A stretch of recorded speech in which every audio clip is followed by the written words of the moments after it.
محمد وآل محمد.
آج ایسی تاریخ سے آپ گزر رہے ہیں. 20 تاریخ کے سلسلے میں ساری کائنات میں مجلس و ماتم کا دور ہے. کہیں پر جلوس ہے، کہیں پر غصہ ہے، کہیں پر خمسہ مجالس ہے، کہیں پر امام رضا علیہ السلام کے نام پر جلسہ ہو رہا ہے، کانفرنس ہو رہی ہے، اور 1400 سال سے مسلسل آپ کے خیرات، آپ کے برکات، آپ کے کرامات کو یاد کیا جا رہا ہے. کیونکہ ہمارے پاس یہ مانی ہوئی بات ہے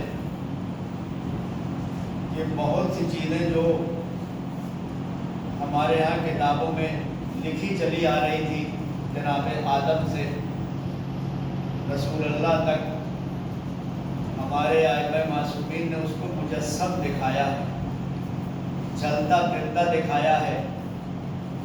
جیسے کہ لفظ رضا، ساری دنیا اسی کوشش میں ہے. رضا یعنی اللہ راضی ہو جائے، اللہ راضی ہو جائے. جتنے بھی ہیں ان سے اگر آپ پوچھ لیں تو یہی جواب دیں گے قربۃ اللہ. ہم یہ کام اس لیے کر رہے ہیں کہ اللہ سے قریب ہو جائیں، اللہ ہمارا راضی ہو جائے. چاہے وضو کریں اس میں بھی قربۃ اللہ، نماز پڑھیں اس میں بھی قربۃ اللہ، روزہ رکھیں اس میں بھی قربۃ اللہ، خیرات کریں اس میں بھی قربۃ اللہ. یعنی جتنے لوگ بھی ہیں سب اللہ کی رضا کے چکر میں لگے ہوئے ہیں. سارے انبیاء، سارے اولیاء، سارے اتقیاء، سارے صلحاء، سارے مومنین، سارے متقین، سارے صغار، سارے کبار، سارے مفتیان آدم، سارے علماء کرام، سارے مجتہدین، سارے چھوٹے اور بڑے جو اللہ کے چاہنے والے ہیں. ایک ایک ذرہ اگر ان سے پوچھ لیا جائے یہ کام کیوں اللہ کے لیے کر رہے ہو؟ تو بس یہی کہ اللہ راضی ہو جائے. اور اللہ تعالیٰ نے قرآن مجید میں کہہ دیا کہ جو اللہ کو راضی کرنے کے چکر میں لگے ہوئے ہیں، اگر اللہ ذرہ برابر بھی راضی ہو جائے تو یہ بہت بڑی بات ہے. اسی کو قرآن کا رضوان من اللہ ہے اکبر، اللہ کی تھوڑی سی مرضی بہت بڑی ہے. اب یہاں پر ہم کو کہنے دیجیے، جب اللہ کی تھوڑی سی مرضی بہت بڑی ہے تو جو مجسم امام رضا ہو، جو چلتا پھرتا رضا ہو، اس کو کیا کہا جائے گا؟ کتنی بڑی مرضی ہے جو ہمارے درمیان اللہ نے امام بنا کے بھیج دیا.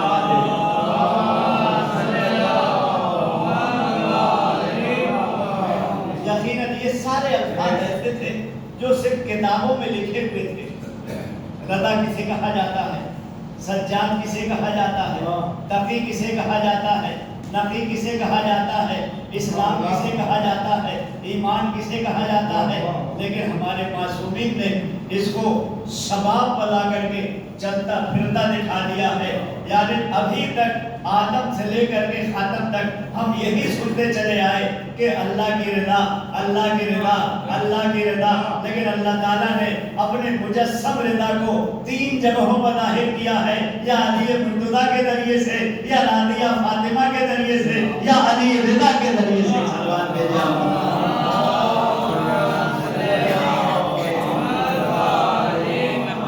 اللہ اکبر. ساری یہ ساری ہوئی حدیث ہے، یعنی ہمارے بات نہیں بلکہ ہمارے آقا نے بھی اس کو نقل کیا ہے کہ ان اللہ یرضا لرضا فاطمہ ویغضب لغضبہا.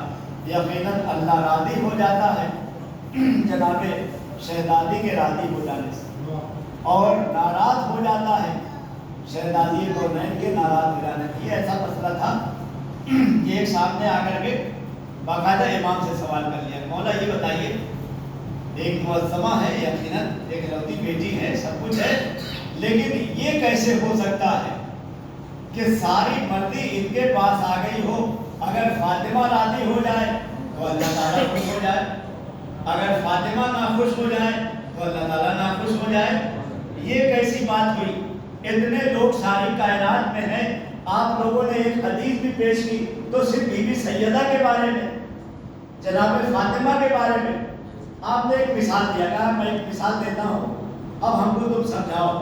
ایک بندے مومن ہے، عام مومن ہے، وہ اگر کہیں سڑک پر پڑا ہوا ہے، پریشانی عالم میں ہے، بھوک لگی ہوئی ہے، چوٹ لگی ہوئی ہے، زخمی ہو چکا ہے، اگر کوئی جا کر کے اس کے ساتھ کچھ ایسا کر دے کہ جس سے وہ خوش ہو جائے، مثلا اس کو کھانا کھلا دے، اس کی تیمارداری کر دے، اس کو جا کر کے کچھ 4 پیسہ ایسا عنایت کر دے جس کے ذریعے سے اس کی بھوک مری دور ہو جائے، اس کا پیٹ بھر جائے، تو بتاؤ ایسا کرنے سے وہ بندے مومن راضی ہوگا، خوش ہو جائے گا یا ناخوش ہوگا؟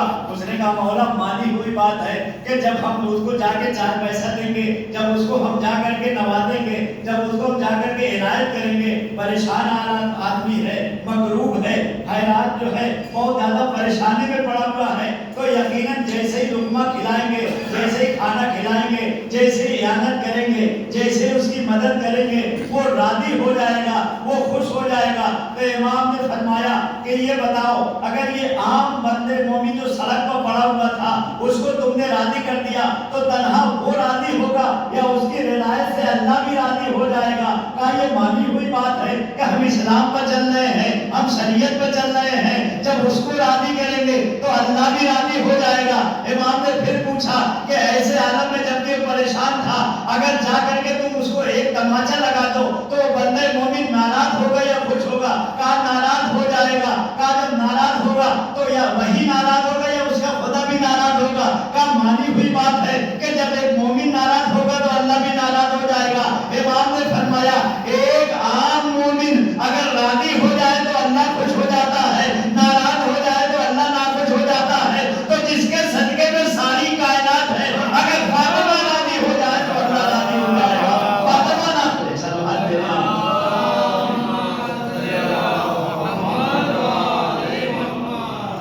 مثال دے کر کے امام نے بہت آسان طریقے سے اس کو حل کر دیا کہ کیسے راضیاں ہیں، کیسے مرضیاں ہیں. اور یہی سے ایک بات اور واضح ہو جاتی ہے کہ آج 1400 سال سے